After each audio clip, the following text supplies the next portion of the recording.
refuge de Batters, à 1465 mètres d'altitude, sur le versant sud du Canigou, au pied de la Serra du Roc-Nègre qui donc descend de la crête sommitale du Canigou et qui domine la vallée du Tech, donc qui est sur la partie orientale du Haut-Vallespir.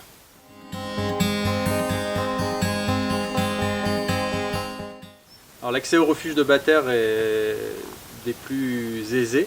La route départementale depuis Arles-sur-Tech, la D43, permet de rejoindre le refuge en une petite heure. Et également après il est possible d'y accéder en vélo pour les plus courageux avec la montée de Batters qui est une des routes d'école du massif. Il est également possible d'accéder à pied, bien évidemment, le refuge étant au carrefour d'un certain nombre de sentiers. Et donc pour ce faire, arriver en bus à Arles-sur-Tech avec le réseau de transport régional de bus à 1 €, et ensuite emprunter le GR10 qui permettra de rejoindre le refuge en quelques heures.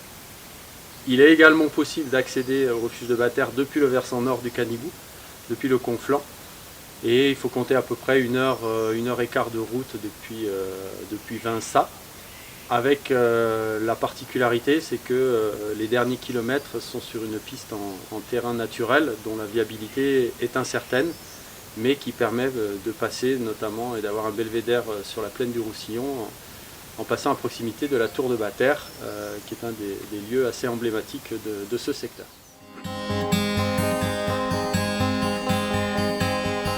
Le refuge de Batters est au carrefour de plusieurs grandes itinérances. Le tour du Canigou, bien évidemment, en 5 jours et en appui sur les 5 refuges du massif du Canigou.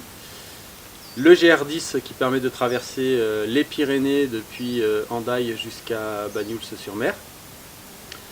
Et le tour du Haut-Vallespir. Ça c'est pour les randonnées, on va dire un peu au long cours pour les randonneurs itinérants.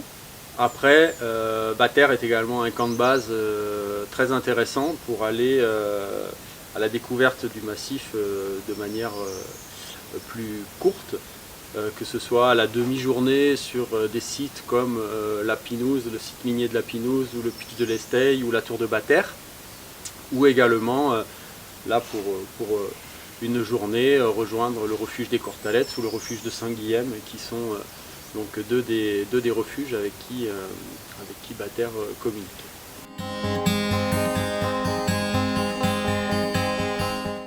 Alors, il faut compter à peu près 5 heures pour aller vers le refuge des Cortalettes, et pour aller vers Saint-Guilhem, compter un peu plus, 6h30, 7h, pour rejoindre le refuge de Saint-Guilhem.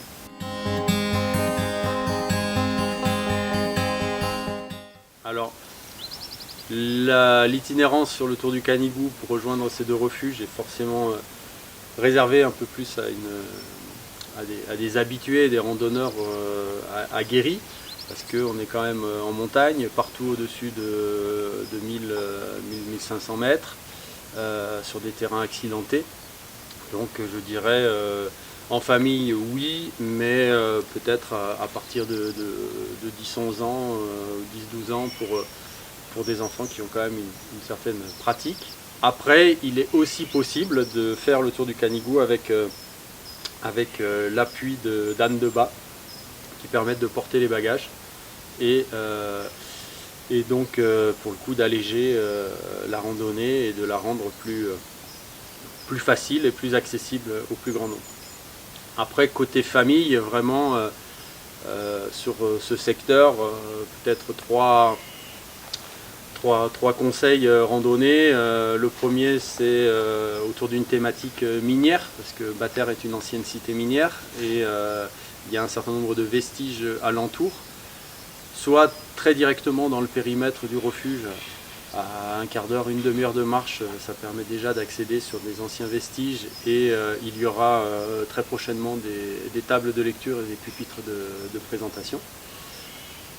Le site de la Pinouse, qui reste sur la thématique minière, qui est accessible à peu près en 1h30 d'ici, qui permet une jolie boucle thématique, et là pour le coup d'accéder à un site minier aussi important et majeur du massif du Canigou.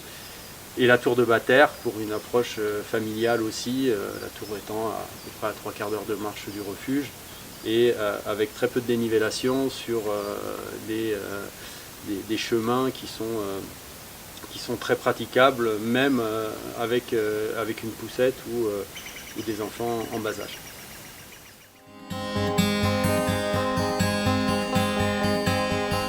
Les refuges sont ouverts de manière saisonnière. La saison de garde est à peu près de fin mai à fin septembre, mi-octobre, selon les conditions météo. À peu près une quarantaine de randonneurs, une quarantaine de couchages, que ce soit en dortoir ou en chambre de plus petite capacité. Bivouac autour de chacun des refuges, et donc autour de Batters il y a une zone de bivouac qui permet effectivement de planter la tente tout en profitant ou en ayant à proximité les services offerts par le refuge, que ce soit la restauration, que ce soit la douche, les toilettes. C'est toujours préférable de réserver lorsque l'on souhaite déjeuner ou manger dans les refuges du massif du Canigou, tout simplement parce que, vous l'aurez compris, l'accessibilité du site fait que l'approvisionnement est forcément requiert une logistique particulière, et donc évidemment que la réservation est préférable. Elle est quasiment indispensable pour la nuitée et le repas du soir, à midi, et effectivement vous pouvez passer un peu à l'improviste ou vous dire que sur votre randonnée vous pouvez manger au refuge sans forcément réserver, mais encore une fois c'est grandement conseillé.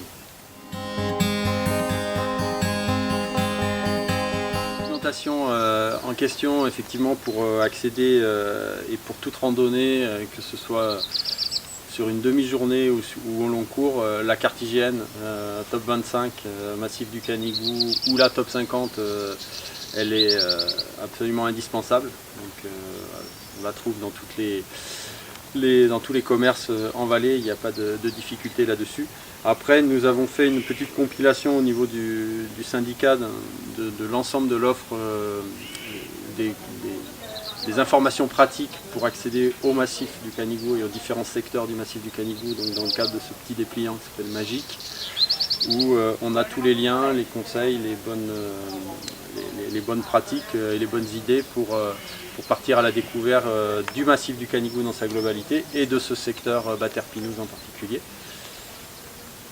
Et ensuite, on a en projet d'édition pour l'année prochaine un rando pratique, comme il en existe sur chacun des 6 secteurs d'accueil du massif du Canigou. Et donc le rando pratique Batters-Pinouse, du secteur Batters-Pinouse, qui devrait donc être mis en place d'ici l'été prochain. Au niveau de l'information, le plus simple évidemment c'est d'aller auprès des offices de tourisme de proximité. Donc pour le refuge de Batters, c'est l'office intercommunal du Haut-Mayestir.